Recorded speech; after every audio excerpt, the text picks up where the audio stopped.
Kinundina ng Amerika at Japan ang panibagong insidente ng pag-water cannon ng China Coast Guard sa mga barko ng Philippine Coast Guard at BFAR kahapon sa Bajo de Masinloc. Git naman ng China, may karapatan daw sila sa bahaging iyon ng West Philippine Sea at ginagawa lamang daw nila ang nararapat alinsunod sa kanilang batas. Sa mga kuha ng team ni Rafi Tima kahapon, kita ang ginagawang pambomba ng tubig ng China sa sinakyan niyang BRP Bagakay ng PCG. Ang ilang bahagi nga ng barko nagtamo ng matinding pinsala dahil sa insidente. Narito po ang kanyang report.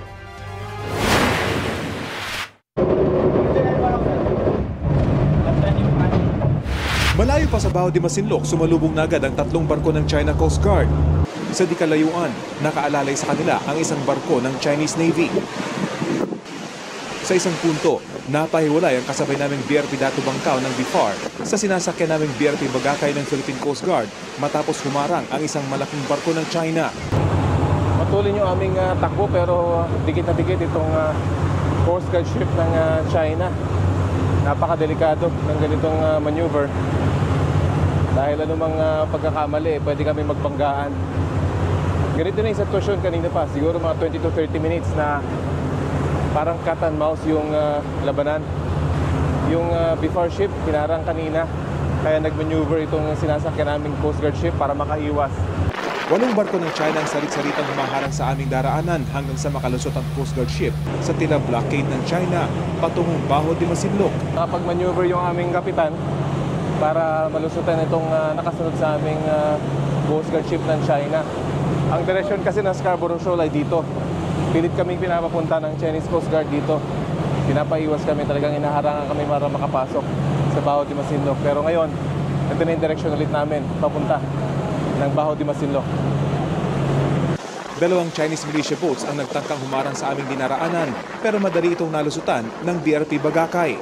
Ilang sandali pa, narating na namin ang mismong bukana ng Bahura, isang pambihirang pagkakataon para sa isang barko ng Philippine Coast Guard. Pero agad din kaming inabutan ng mga barko ng China Coast Guard. At wala pang ilang minuto, agad na nilang binuksan ang kanilang water cannon. Ito yung isa sa mga bibihirang pagkakataon na with water cannon yung Coast Guard ng Pilipinas at ginagawa ito ngayon ng China Coast Guard dito sa may Bajo de Masinloc. Dahil sa aking pagkakaalam, ito yung unang pagkakataon na nakalapit ng ganito kalapit ang isang barko ng Philippine Coast Guard dito sa Bajo de Masinloc. Noong una'y tila warning shot pa lang ang pagbuga ng tubig ng China Coast Guard Ship 3105 sa aming sinasakyan, na sinabayan din ng pagbuga ng water cannon ng CCG 5303. Maya-maya pa, pinatamaan na ang aming sinasakyang barko. Dahil nagpapalipad pa ako ng aking drone, hindi ako agad nakapasok ng barko para magkubli. Ang mismong bridge ng barko ang tanging humarang sa akin at sa malakas na buga ng water cannon. Pinaliguan na ako ng water cannon ng China Coast Guard. Pasok na muna ako.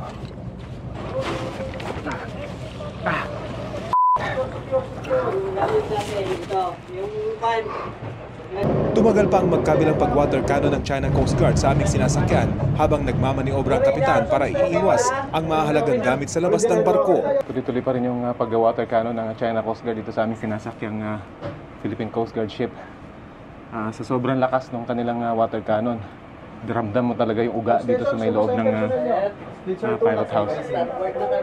Natigil ang pansamantalang pagbuga nila ng tubig matapos ang ilang ulit na pagradyo ng Philippine Coast Guard sa mga dayuhan.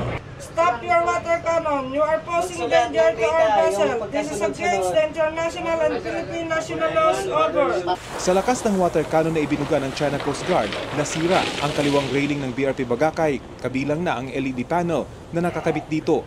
Ang canopy sa likuran ng barko, nagkayo-piupi rin at hindi na raw mapapakinabangan. Pero hindi pa pala tapos ang China Coast Guard sa pagbuga ng kanilang water cannon. Close! Sarado! Pasok kayo! Pasok! Hindi tumigil ang China Coast Guard hanggang sa lumayo sa Bajo de Masinloc ang sinasakyan naming barko. Sa tuwing tumitigil ang aming barko, binubuksan nila ang kanilang water cannon na tila babala sa amin na lumayo na. Dahil sa pag-water cannon ng China Coast Guard, hindi na natuloy ang resupply mission ng BFAR sa mga mangis ng Pinoy sa Bajo de Masinloc. Pero tiyak daw, babalik ang mga barko ng Pilipinas para tulungan ang mga Pinoy na nagpupumilit pa rin mabuhay at makapangisda sa lugar na dekada na nilang pinagkukunan ng kabuhayan. Rafi Tima nagbabalita para sa GMA Integrated News. Para sa ibang pang detalye, kaugnay sa nangyaring pambobomba ng tubig sa mga barko ng Pilipinas sa Baho de Masinloc, makakausap natin ngayon si Rafi Tima. Rafi, kamusta ka na at ang inyong team dyan ngayon?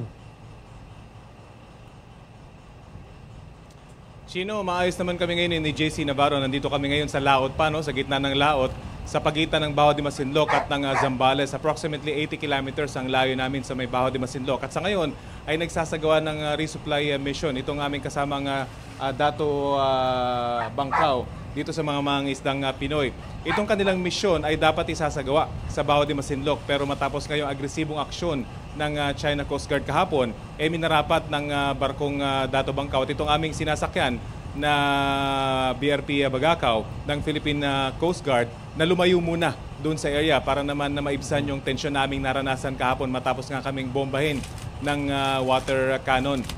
Sa ngayon patuloy yung kanilang sinasagawang refueling operation. Kahapon pa, Chino, nagsimula itong kanilang refueling operation. Ilang oras lang matapos nga kaming bombahin. Bagamat nagtamo ng damage itong dalawang barko, tuloy yung kanilang misyon na pagbibigay ng libreng krudo at ng mga supply sa mga mangingisdang nangingisda sa may Baho de Masinloc. At kahit na yung mga galing ng Pangasinan na nangingisda dito sa area ng West Philippine Sea. Kahapon naman ay namataan natin yung isang Poseidon aircraft na paikot-ikot dito sa ating lugar, nagmamasid dito sa matapos nga mangyari yung pamubaba sa atin ng China Coast Guard. Paikot-ikot dito sa lugar kung saan tayo naroon ngayon. Actually, itong lugar kung saan tayo naroon ngayon, Chino, ay ito rin yung lugar kung saan kami unang sinalubong ng China Coast Guard kahapon nung patungo pa lang kami dito sa may Baho de Masinloc. At mula roon ay sinundan na kami dito mga barko ng China Coast Guard hanggang kami makarating at makalusot dito sa may Baho de Masinloc. Chino? Rafi, bilang journalist na hindi naman unang pagkakataon na pagpunta mo dyan, paano mo mailalarawan yung nasaksihan mong maneuver mula sa China Coast Guard kumpara dun sa mga nakaraang pagpunta mo dyan?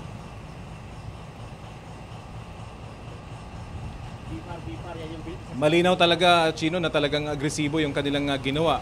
Perhaps dahil nakalusot nga itong ating sinasakyang barko ng Philippine Coast Guard, siguro mga nasa 600 yards na lamang yung aming layo mula dun sa bukana ng Baho de Masinloc. Alam naman natin na talaga ito yung binabantayan ng China Coast Guard noon pa man.